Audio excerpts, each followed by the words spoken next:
Olá, estamos de volta com o programa Ciência e Consciência e aqui mais uma vez ao meu lado tenho o prazer de receber aqui nos estúdios Wagner Alegretti.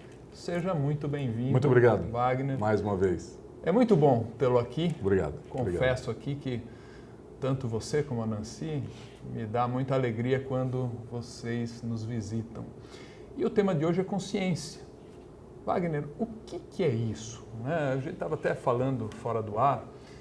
O termo consciência, fora da jurisdição conscienciológica, eu tenho consciência dessa mesa, e dentro da jurisdição conscienciológica.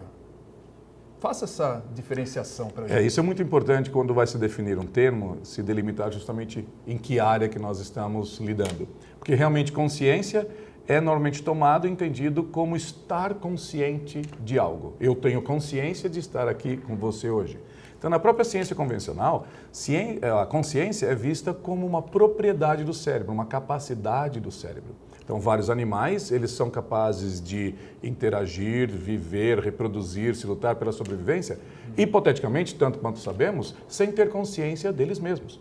Então, nós na Conscienciologia, claro que entendemos também esta acepção, esse sentido de estar consciente de alguma coisa, mas damos o nome consciência para aquilo que as pessoas, em muitos casos, chamariam de alma, de espírito, de essência, quer dizer, o que nós realmente somos. Nós somos consciências, em vez de dizer que nós temos consciência. Porque as pessoas usam um paradigma que, na verdade, é bastante materialista. As pessoas acham que são corpos físicos e que os corpos físicos têm consciência.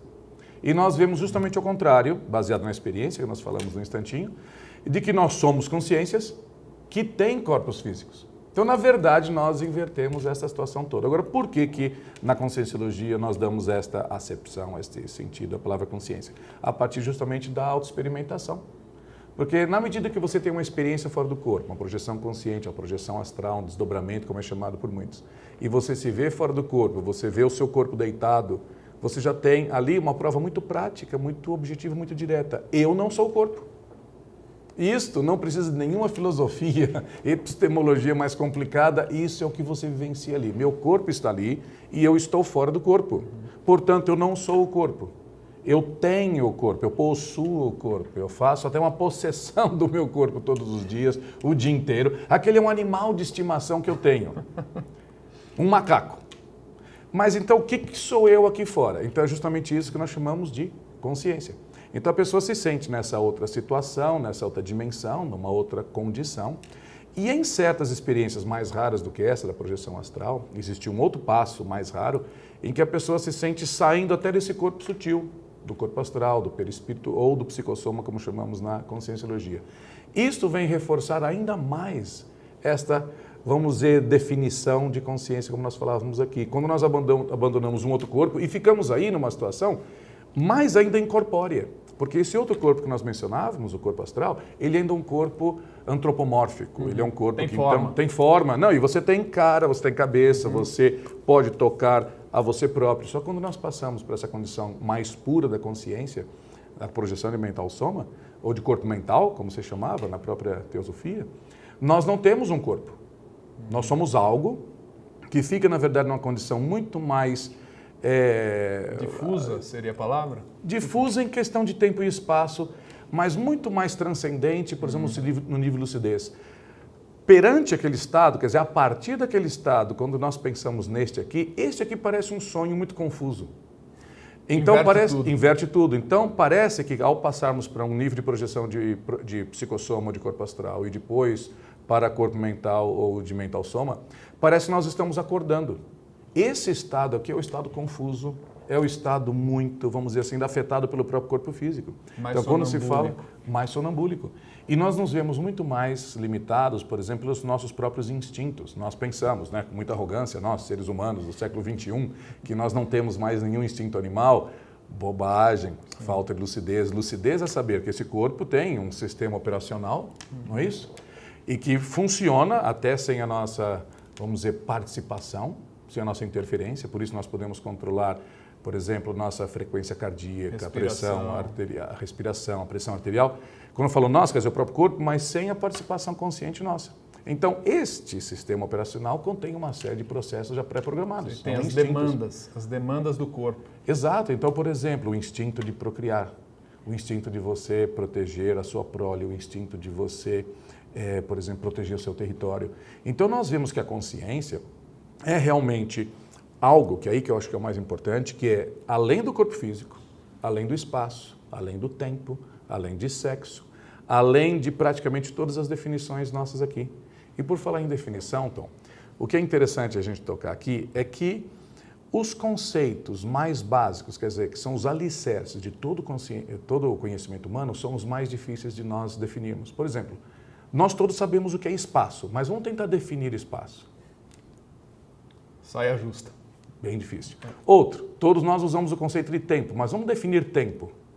Vida é das coisas mais complexas dentro da própria biologia para definir vida. Porque nós falamos, a vida então é aquele tipo de processo que tem reprodução e que se move. Bem, mas olha, tem várias formas de reprodução. E nem todos os seres vivos se movem. Por exemplo, o vírus é vivo ou não? É uma questão até filosófica, porque vai depender da nossa definição de vida. Então, consciência é mais ou menos assim.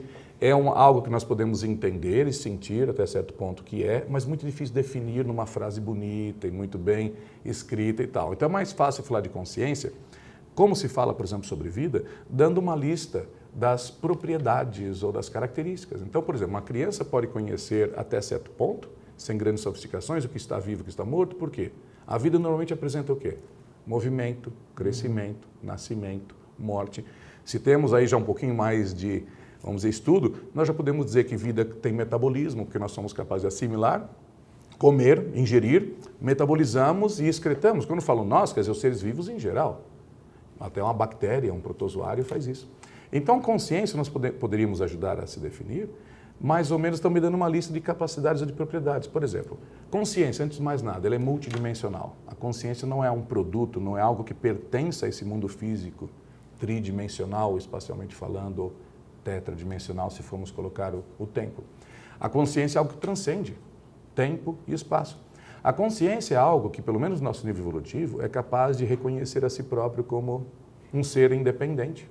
Então, por exemplo, na psicologia, na própria filosofia, muitas vezes que se fala que consciência é o nosso senso de identidade. Alguns dizem que consciência é o filmezinho de memória que passa dentro da sua própria cabeça. Então você tem uma linha do tempo que você consegue seguir. Mas nós vemos, na verdade, que transcende isso tudo, justamente por poder transcender o próprio tempo. Muita gente fala, por exemplo, que consciência seria uma forma de energia. Não. Porque energia e matéria, na verdade, são dois estados da mesma coisa. Sim, a fórmula de Einstein diz muito sobre isso. E que não é só uma teoria como muita gente pensa, porque isso já é experimental.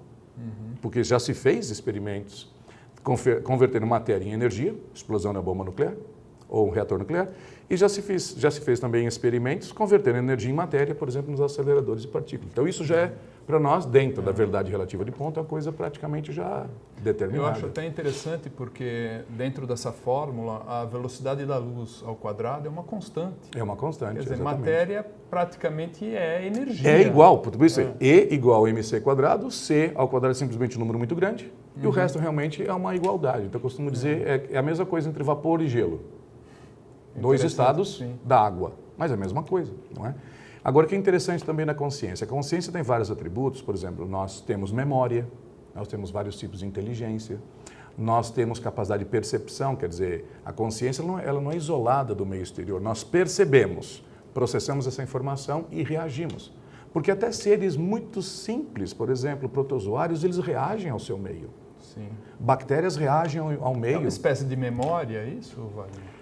É uma espécie de memória, e essa memória, quer dizer, eu dentro do que estudei até da própria retrocognição, se vê que existem muitos tipos de memória. Sim, eu perguntei justamente porque no seu livro você trata, a meu ver, muito bem sobre esse tema memória. Memória é algo importante. Então, na verdade, da mesma forma que nós não dizemos hoje que temos uma inteligência muito alta, muito baixa, desenvolvida, não, mas que nós temos muitos tipos de inteligência. E as linhas. Exato. Diversas linhas de então existe a inteligência espacial, existe inteligência matemática, inteligência artística, inteligência emocional e assim por diante, exato.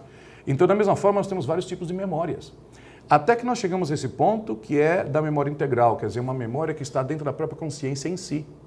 Então, por exemplo, passando de uma vida para outra, nós vamos sempre resetando a memória física. A cada vida nós temos um cérebro físico, um corpo físico novo, portanto reseta, mas nós trazemos algo que vem já de muitos outros tempos. Você não lembra aqui. Exato. Mas com a outro cérebro você é capaz de lembrar. E também, como que você vê isso? E também dependendo do seu estado de consciência. Quer dizer, existem certos estados, como se chama, alterados da consciência. Por exemplo, a própria projeção consciente, quando você sai do corpo, você não está limitado só ao cérebro físico. Você já está usando um outro cérebro que contém pelo menos uma boa parte destas memórias não físicas. Então, por exemplo, fica muito mais fácil uma pessoa lembrar de uma vida passada.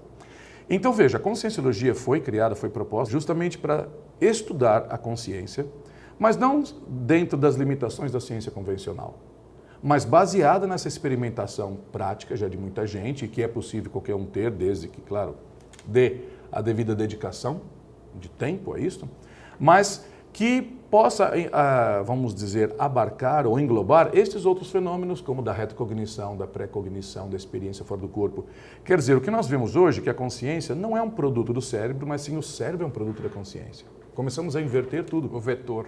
Não temos uma memória só, mas temos várias memórias. Nós não temos só uma dimensão, mas temos muitas. Nós não temos só um corpo, temos vários corpos. Quer dizer, tenho vários corpos agora, em várias dimensões, mas também ao longo do tempo nós tivemos vários corpos físicos. Quer dizer, uma das coisas que se vê mais nitidamente com relação à consciência é que nós somos múltiplos e complexos em todos os sentidos. Você pode pegar qualquer parâmetro, é uma complexidade muito grande. Então pensamos assim, por exemplo, que as nossas conexões são só psicológicas ou de afeto ou só da comunicação verbal, mas quando nós introduzimos nisso o conceito da bioenergia ou da energia consciencial, nós vemos que as nossas conexões são muitíssimo mais complexas.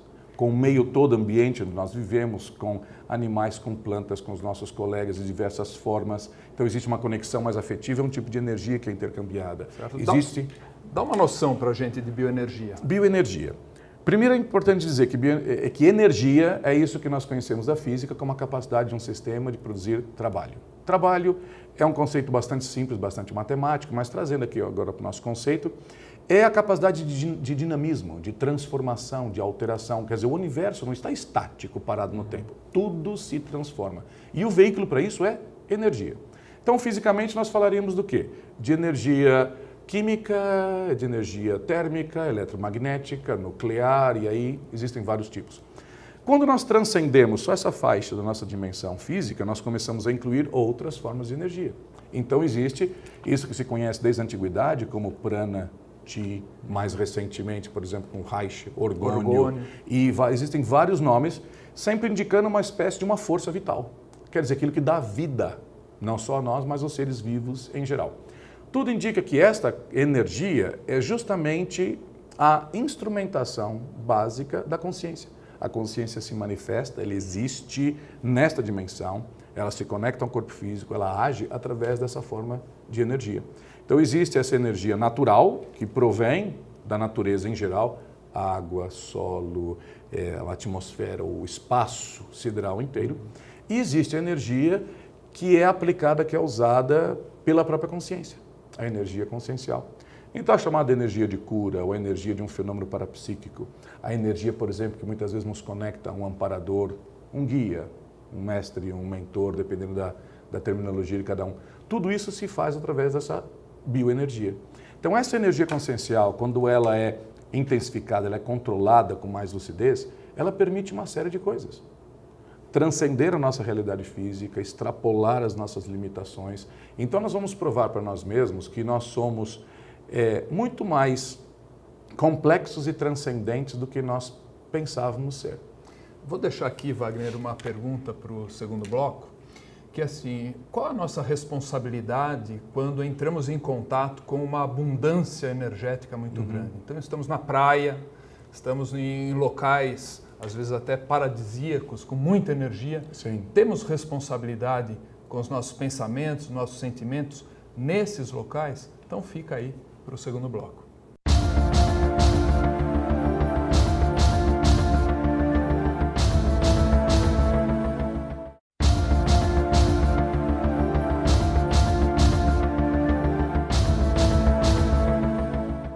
volta com o programa Ciência e Consciência, nesse segundo bloco. Para você que chegou agora, estou com Wagner Alegrete aqui ao meu lado.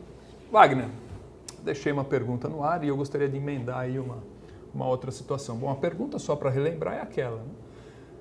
Os pensamentos, os sentimentos, a responsabilidade com isso, quando estamos próximos de mananciais energéticos já de grande monta, aumenta a nossa responsabilidade, diminui ou fica tudo neutro? Bem, vai depender do nível evolutivo de cada consciência. Porque mesmo apesar de haver uma abundância de energia, se uma pessoa não é consciente da existência de energia, se ela não sabe lidar com isso, claro que a sua responsabilidade é menor. Mas isso, claro, fica muito mais sério quando a pessoa é consciente da existência das energias, quando ela pode fazer um uso, vamos dizer, positivo, ético disso, ou até, claro, o oposto, é quando, em certos casos, pessoas fazem uso dessa abundância energética, mas de uma maneira menos ética, menos produtiva. Porque nós aplicamos energia todo o tempo. Então, a nossa simpatia ou antipatia, nosso carisma ou não, a nossa capacidade de, vamos dizer, de influenciar pessoas ou não, eticamente ou não, depende muitas vezes desta quantidade de energia, mas muito mais da qualidade delas. Quer dizer, da intenção que existe por trás disso. Isso remete de volta justamente à questão da consciência. Quando eu falava, por exemplo, dos atributos da consciência. Então, por exemplo, quais são os nossos princípios pessoais? Quais são os nossos valores? Então, o que é importante para nós? A maioria das pessoas tem como importante para eles o quê? O dinheiro, o poder, a posse. E quando nós começamos a ter experiências ditas multidimensionais para outras dimensões, nós começamos a ver que existem muitas outras coisas muito mais sérias do que isso. E um exemplo prático, rápido que eu posso dar, é justamente com esse fenômeno bastante conhecido da experiência de quase morte. Quando a pessoa prova para ela própria, a partir da experiência pessoal de quase morte, que ela transcende o corpo físico, ela muda completamente suas, vamos dizer, seus parâmetros, sua ética, ela dá outras prioridades à sua própria vida. E quando a gente fala em valores, Wagner, gosto sempre aqui de lembrar, você pode ter um valor, inclusive, positivo, no sentido de, por exemplo, o valor trabalho. É muito comum, famílias italianas como a minha, o trabalho é muito importante. Claro. Mas se você ampliar isso, colocar esse valor que é tranquilo, bacana, mas se colocarmos para um outro patamar, você vê para que o trabalho. Claro. O que fazer com o trabalho. Porque usar o trabalho como ferramenta de algo além da subsistência, que Justo. É nobre, é bem-vinda. Porque o trabalho, para muita gente, ainda é só uma extensão do mesmo instinto que o animal teria. Quer dizer, quando o animal sai para buscar água, sai para buscar um galinho para fazer um ninho, ou ele sai para procurar comida, é o trabalho dele. Está trabalhando. Então, quando nós saímos de casa para viabilizar a nossa casa, comida, água e tal, até certo ponto, com todo respeito a todos, mas é o que os animais estão fazendo. Sim. Agora, nós podemos transcender esse trabalho só de sobrevivência, quando nós dedicamos parte da nossa capacidade de trabalho para ajudar o próximo. Você transcende e inclui, porque está incluído a sobrevivência também. Claro. Só que a sobrevivência é óbvia, mas nós não precisamos estar só dentro disso. Correto. Mesmo quando nós pensamos assim, de ajudar ao próximo. Bem, se uma pessoa está ajudando só os seus parentes, ela está dentro de um universo ainda muito restrito. Mas muitas pessoas já descobriram, por exemplo, a importância de você ajudar até os desconhecidos. Que isso é uma transcendência dentro do próprio processo do karma nosso, que um dia, quem sabe, possa discutir isso de uma outra maneira. Então, aí entra uma das coisas mais sérias dessa consciência que nós falávamos antes, porque a consciência ela pode estar muito limitada, até restringida pelo corpo físico, portanto, nós nos comportamos mais como um animal, ou a consciência pode transcender suas próprias condições e ela aí sim fica com uma consciência mais quase cósmica, como nós dizemos. Porque veja, a filosofia, a poesia, romances, tudo já girou muito em torno desta grande questão, desse, vamos dizer, dessa confusão grande, desse paradoxo que é o ser humano. Porque nós somos uma consciência cósmica, transcendente, além de espaço, tempo, matéria e tal, mas dentro de um corpo animal. Nós somos, fisicamente falando, um macaco. Muita gente não vai gostar disso, mas lamento, nós podemos discutir isso aqui por horas para provar que somos. Mas a grande questão aqui, até com uma coisa da própria conscienciologia, é, no caso de cada um de nós, quem prevalece, quem ganha, quem predomina? O macaco ou a consciência? Se observarmos, então, assistirmos os telejornais ou lermos os jornais, estudar a história humana, vamos ver que na grande maioria dos casos, quem ganha, quem tem, vamos dizer, o comando é o macaco. As guerras, a preocupação excessiva com a sobrevivência, o expansionismo, o territorialismo, é o macaco falando. Sim, até em exemplos mais simples, num estádio de futebol, a gente vê coisas assim complexas, né? A pessoa vai na onda. Com todo respeito aos torcedores, não é? Nós temos que dizer o seguinte, por exemplo, quando nós torcemos por um time de futebol, nós deixamos de ser universalistas. Sim. Agora, por exemplo, um teste para nós todos, vamos ter agora a Copa do Mundo. Se nós somos realmente universalistas, nós vamos estar torcendo pelo Brasil? Porque aí tanto faz. Tanto faz. Se fôssemos uma consciência muito mais transcendente, para nós pensaríamos assim, bem, que vença aquele que possa tirar o maior partido possível evolutivamente falando. Então vamos supor que houvesse um país que poderia entrar numa revolução sangrenta e que não fosse sair nada bom daquilo. Mas quem sabe, será que se eles ganhassem então a Copa do Mundo, quem sabe o povo pudesse evitar aquela revolução sangrenta? É um exemplo bom para entrar no tema paradigma. Exato. Faça uma associação aqui para a gente. Vamos lá. Paradigma é uma palavra que vem do grego, quer dizer simplesmente um modelo. Inclusive, aproveitando o exemplo, se você quiser, né? Eu peço que você brinque com isso. Sim, claro. Então veja, porque paradigma quer dizer um modelo, ou a teoria das teorias. Então, na verdade, é aquilo que nós temos por detrás de uma série de suposições que nós fazemos. Toda ciência tem uns axiomas, umas bases que muitas vezes não são tão fáceis de serem provadas, como ter na matemática, por exemplo, e você deriva tudo daquilo. Uma teoria líder.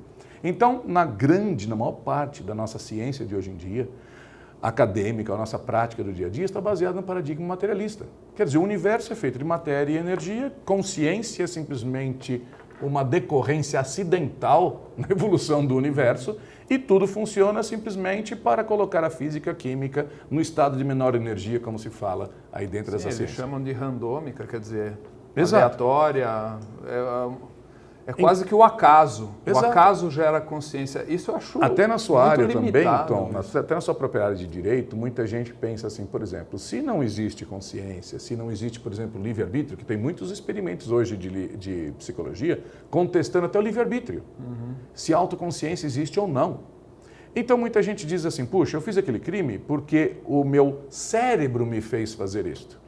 Pode parecer uma história aqui da carochinha, mas isso já foi usado como argumento em tribunal. Não, isso tem. Meu cérebro me fez fazer isto. Então, se nós chegamos... aloca a responsabilidade para fora dela própria. Para fora, mas nesse caso, para o próprio cérebro, como se o cérebro fosse um outro ser diferente dele. Então, vemos a grande quantidade de confusão que existe dentro disso. Mas quando nós, dentro da conscienciologia, vemos, a partir da própria experiência pessoal, que, como nós dizemos, não acredito em nada, tem a sua. Não é isso? Mas quando nós vemos que nós saímos do corpo e o corpo existe independente de nós e nós independente do corpo, nós vemos o seguinte, bem, então existe uma consciência.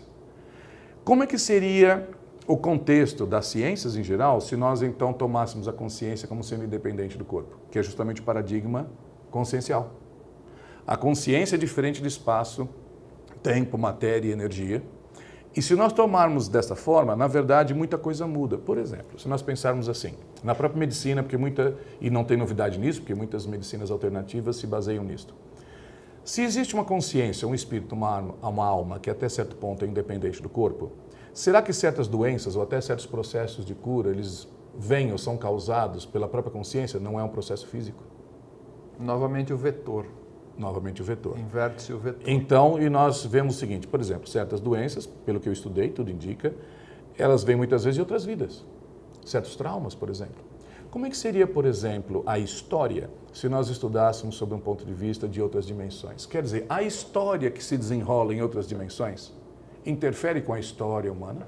Pela lógica, sim. De acordo com a minha experiência pessoal, que até agora não se pode provar assim contundentemente para ninguém, sim.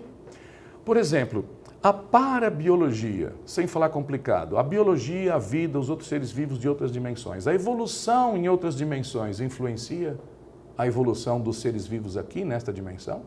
Até agora falamos nesse planeta porque não encontramos vida em outros planetas, mas vamos encontrar mais cedo, mais tarde. Aí nossa conversa vai ser um pouquinho diferente. Com um universo tão grande dele. Exato, claro. Mas além do universo ser grande... Só mais um detalhe, e a natureza é econômica.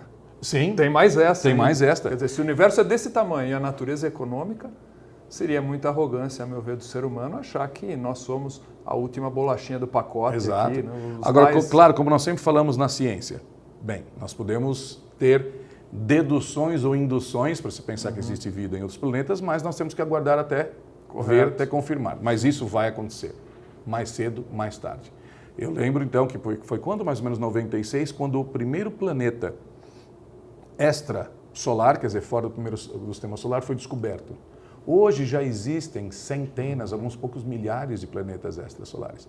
Então, é uma questão só de tempo de encontrar aqueles que têm as condições, pelo menos, para ter vida similar à nossa, porque nós também não sabemos se vida pode se desenvolver em planetas com condições muito diferentes da nossa. Por quê? Vida é uma das manifestações da própria consciência que nós discutíamos antes. Então, nós, da maneira que nós vimos na conscienciologia, nós, seres humanos, somos consciências. Mas nossos cães também são consciências. Os gatos, as pulgas dos cães e dos gatos, e as bactérias, quer dizer, são consciências em diferentes níveis evolutivos. E claro, quanto mais para trás nós vamos, nas bactérias, ao vírus, aí já é muito complicado para nós entendermos como é que a consciência funciona. Que fica tão elementar que nós não temos entendimento para isso. Quando nós vemos ou pensamos em consciências muito mais evoluídas do que nós, também fica muito difícil para nós, neste momento, entendermos. Então nós ficamos dentro de uma faixa, pelo menos que no momento é uma faixa mais fácil para nós lidarmos. Na prática falamos das consciências humanas porque é o que nós conhecemos do dia a dia. Mas é interessante ainda dizer... assim é complexo. E falar é do ser humano já é encrenca.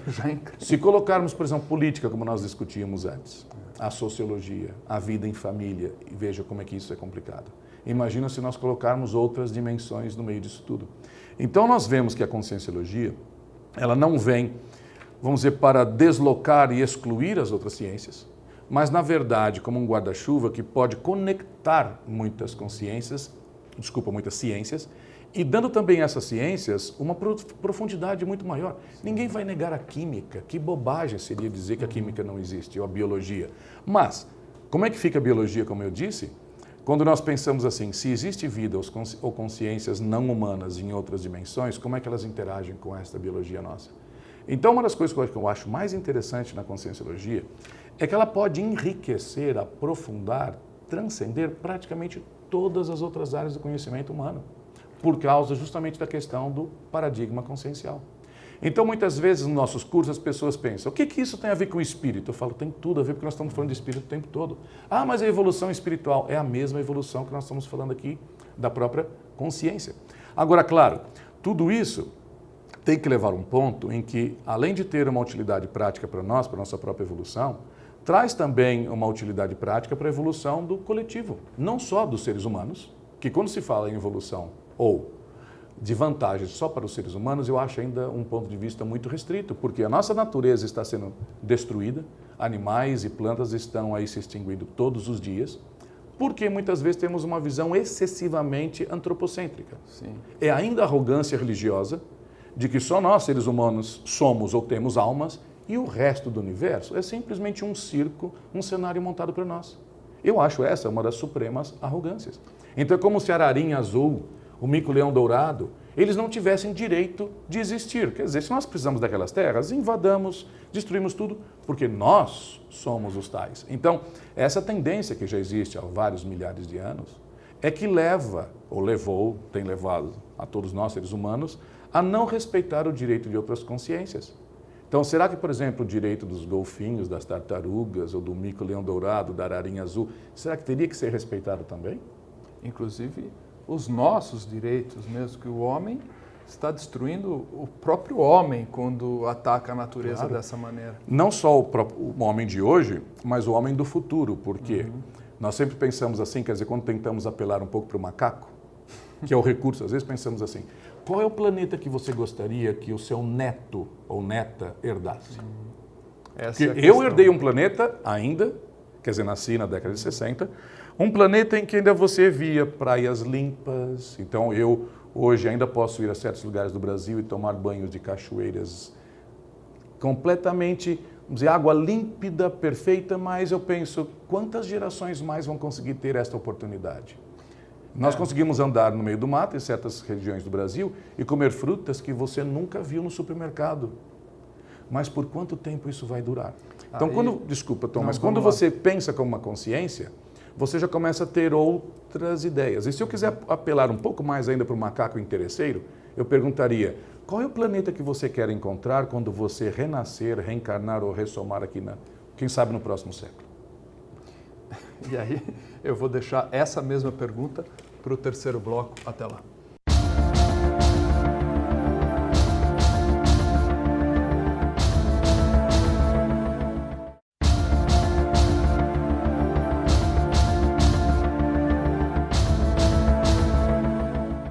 Olá, de volta com o programa Ciência e Consciência nesse terceiro bloco.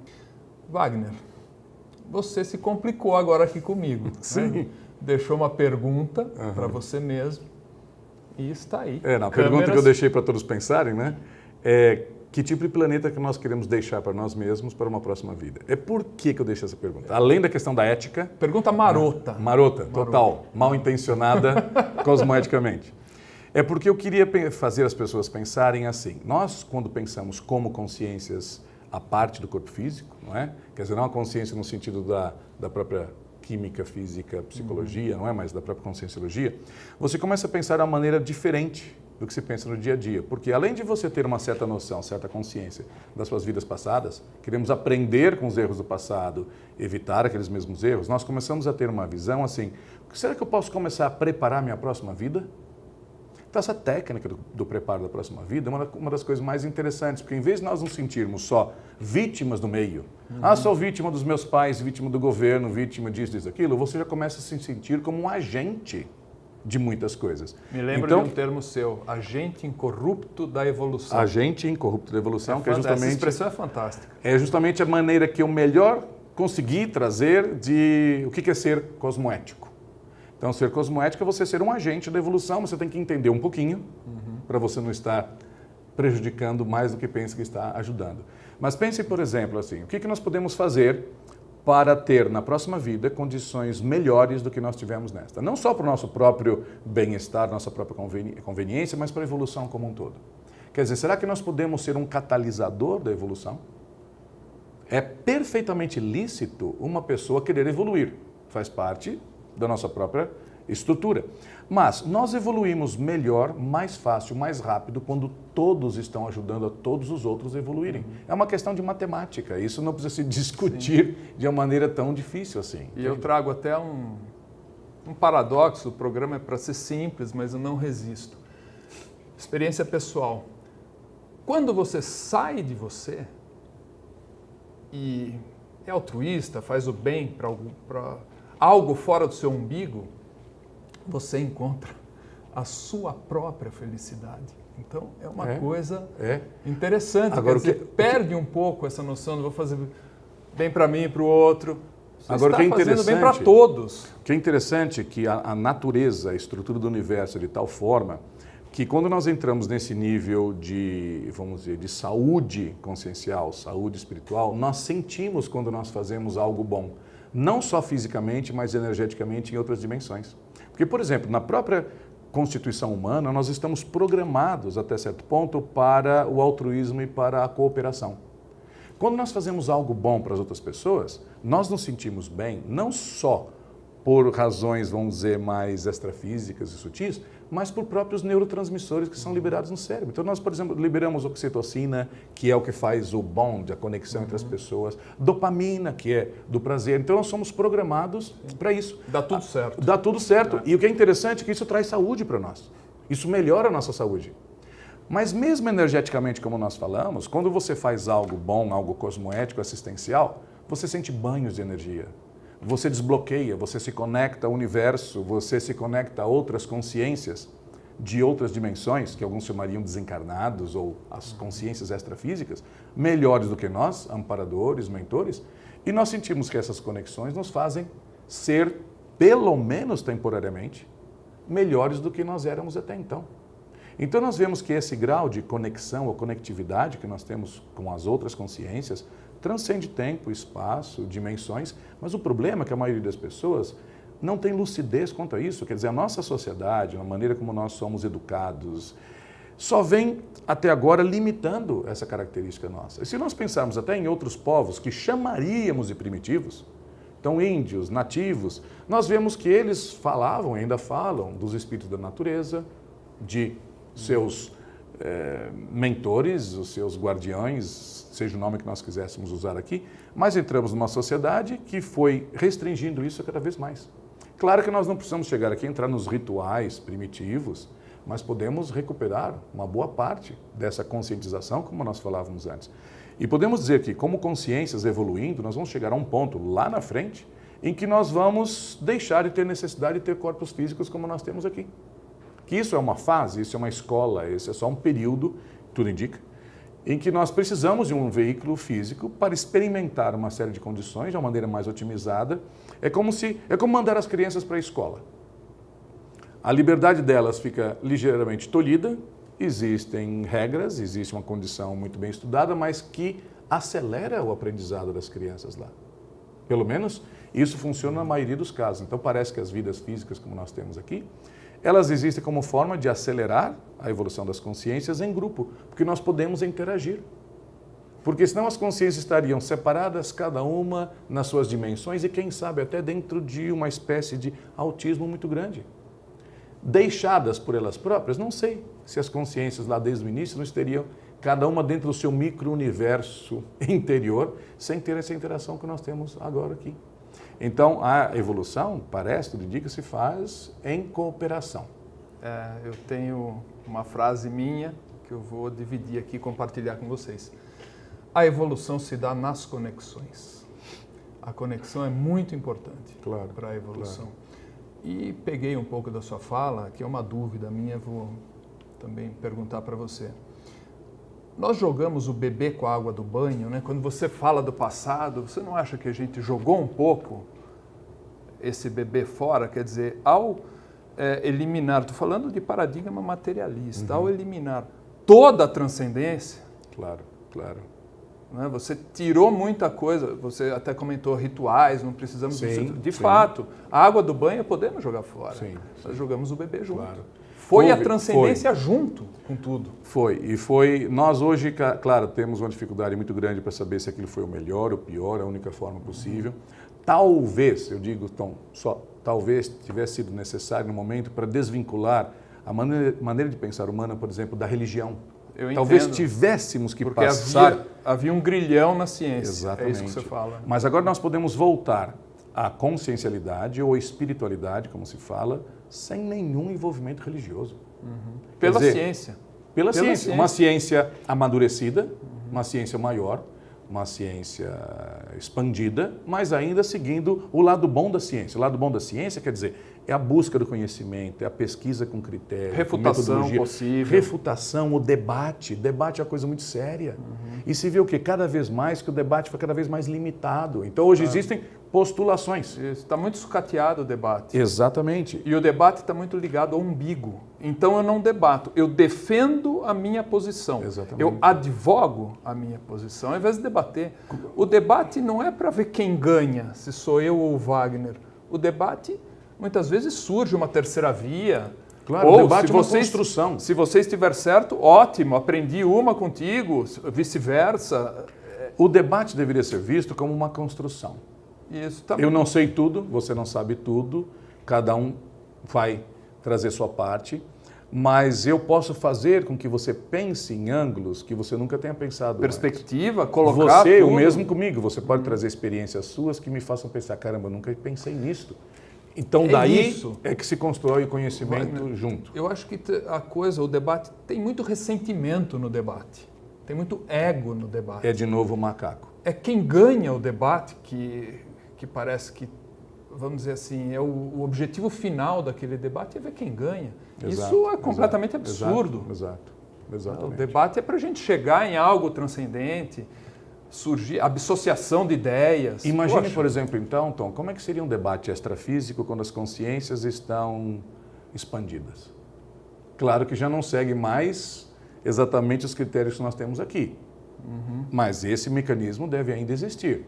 Telepaticamente, em muito menos tempo, Você imagina consciências, mentes diretamente conectadas umas às outras? Como é que não é um debate? Onde eu transfiro para você experiências que eu tive, imagens, situações, você de igual para mim, seria uma coisa que se nós estivéssemos aqui um dia, seria o ideal. Sabe uma coisa que eu acho assim, muito legal? Dá um espaço entre as falas. Hoje eu percebo, o debate está muito acalorado, muito cheio de, Mas é porque as pessoas... de sentimentos exacerbados. É porque as pessoas realmente perderam os critérios. Ficamos todos ainda muito absorvidos pela questão da própria sobrevivência. Se nós levarmos em conta isso que nós falávamos, por exemplo, que nós ainda somos muito instintivos, você vai ver que nós levamos isso até para o depois da vida, muitas vezes. Então, o que acontece? As pessoas desativam seu corpo físico, quer dizer, a chamada morte, elas vão para uma outra dimensão, seriam os desencarnados, os mortos, as almas penadas, as consciências extrafísicas, como nós chamamos, e nós levamos muito ainda desse tipo de comportamento para lá. Não nasce asa. Exatamente, ninguém vira anjo de uma hora para outra simplesmente porque perdeu o corpo físico. Então, muitas dessas consciências voltam para suas casas onde viviam e simplesmente pela sua presença lá, pelo seu estado emocional nem sempre dos melhores, acaba afetando as pessoas que ainda estão ali. Então, os remorsos, então as culpas, as saudades, acaba afetando não só essa consciência extrafísica, mas também as pessoas que estão aqui. Como lidar com isso quando as pessoas não querem aceitar estas realidades multidimensionais? Têm medo delas, não foram preparadas para isto. É muito complicado. E eu acho isso de um pragmatismo muito grande. Muita gente acha que isso é um assunto muito transcendente. Não, eu acho isso tão natural, tão normal, quanto eu tentar estudar qual a melhor dieta para eu comer, para eu manter a minha saúde. É o aqui e agora. É o aqui e agora e pesa na nossa vida e é muito real. E vamos dizer, e afeta a vida de muita gente. Então é uma pena quando nós vemos, por exemplo, crianças que são muitas vezes mais sensitivas, e que veem e percebem consciências extrafísicas, espíritos, seja o nome que se queira dar, e elas não encontram um meio que possa explicar a elas o que está acontecendo, e prepará-las, e dar condições para crescerem lidando com isso. Então a maioria tem que bloquear isso, tem medo e passa por vários processos psicológicos ou às vezes até mais, vamos dizer, religiosos para se bloquear isso de maneira total e completa. O medo... Foi o meu caso, inclusive. E é o caso de muita gente. Então, o medo Sofre é muito grande. com o parapsiquismo infantil. Sofre com o parapsiquismo, tem medo. E, obviamente, o que você não desenvolve acaba sendo um peso que você carrega, um peso morto. O que não é útil para nós, que você usa, é peso morto carregado. Então, o parapsiquismo, quer dizer, a possibilidade de perceber outras dimensões, lidar com elas, energias, é uma ferramenta tão poderosa, tão grande para nós, mas a maioria morre de medo, porque vivemos numa sociedade, lamento dizer, que é um clã de macacos. Nós somos um grande clã de macacos. Estudem, vejam nos documentários, esses que apresentam aí. Tem no YouTube. Tem no YouTube vários, exato. Ou os chimpanzés, ou os bonobos, ou vários outros grupos de macacos, e vocês vão ver que eles têm as preferências, as alianças, os golpes de Estado, igualzinho que nós vemos na humanidade. Então, eu não sou pessimista, pelo contrário, sou muito otimista, mas a solução para qualquer problema, primeiro, começa a partir da admissão daquele problema. É como uma pessoa que é alcoólica. Sim. Só vai se curar a partir do momento que admitir. Se assumir. Assumo, isso. Tem um problema, tem que corrigir. Então, no nosso caso, que a nossa sociedade, 99%, 99,9%, um clã, um grupo ou várias tribos de macacos. Então, vemos os instintos e vemos, então, a falta de cooperação maior que poderia existir, vemos os interesses imediatos, vemos, então, os países em guerra uns com os outros, vemos as espionagens que são feitas por detrás dos bastidores, não é isto? E que a ética é a última coisa que é considerada. Mas sou otimista, tudo vai ficar melhor. Wagner, eu devo dizer que estamos terminando esse programa. Eu gostaria, antes de passar a palavra final para você, dizer o seguinte: não dá para falar de parapsiquismo infantil sem mencionar aqui a palestra da Nancy Trivelato, que está aqui no canal. Você pode ir no YouTube e digita Nancy Trivelato, parapsiquismo infantil, e você vai encontrar essa palestra. Eu acho muito esclarecedora. Perfeito. Eu gostaria, Wagner, de, lá atrás, na minha infância, ter tido acesso a essa palestra. Seria muito vamos dizer assim, economizaria muito sofrimento na minha trajetória. Claro. Então eu deixo aqui a dica para todos aí que nos acompanham. E do outro lado, vou passar aí agora, vamos dizer, o fechamento disso tudo para você. É um tipo se vira nos 3 minutos. Tirar o melhor partido disso. Então, o que eu posso dizer para quem nos vê, quem nos escuta aqui agora, é assim, sem querer impor nada, mas simplesmente como uma hipótese de trabalho. Pense que você não é esse corpo físico. Você é algo cósmico, transcendente, que transcende espaço, tempo, matéria, mas você não sabe disso. Ainda só um detalhe, ainda que por hipótese. Ainda que por hipótese já de trabalho. vai fazer bem. Exatamente. Ainda que seja uma hipótese para se testar e verificar como é. Então veja, isto é mais do que uma crença, é algo que você pode verificar por você mesmo. Uma das melhores maneiras que existe para isso é justamente a experiência fora do corpo, a projeção astral. Se você tiver uma ou algumas com certo nível de consciência, você vai provar para você mesmo essa realidade. Isto muda a sua maneira de pensar para melhor.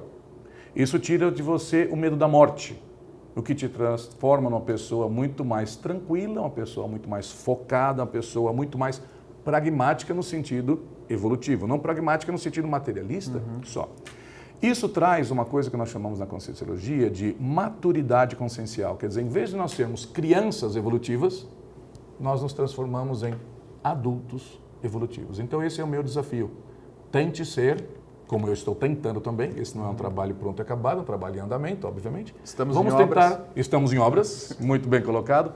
Vamos fazer nós todos um esforço para transformarmos a humanidade de uma tribo de consciências infantis, mas sim de uma grande comunidade de consciências adultas, porque é isso que nós mais precisamos. Muito bom, o programa acho que foi muito útil, eu aprendi muito. Hoje tínhamos aqui a ideia de fazer um programa mais simples, mais tranquilo. Acho que não consegui manter a simplicidade da coisa, mas fica aí para você. Espero que você que nos assiste dê o retorno devido aqui para nós. Se essa suposta simplicidade ficou melhor para você, se você entendeu o programa, tem aqui, vai estar aparecendo aqui em GC, os nossos e-mails para você interagir conosco. Muito obrigado e até a próxima.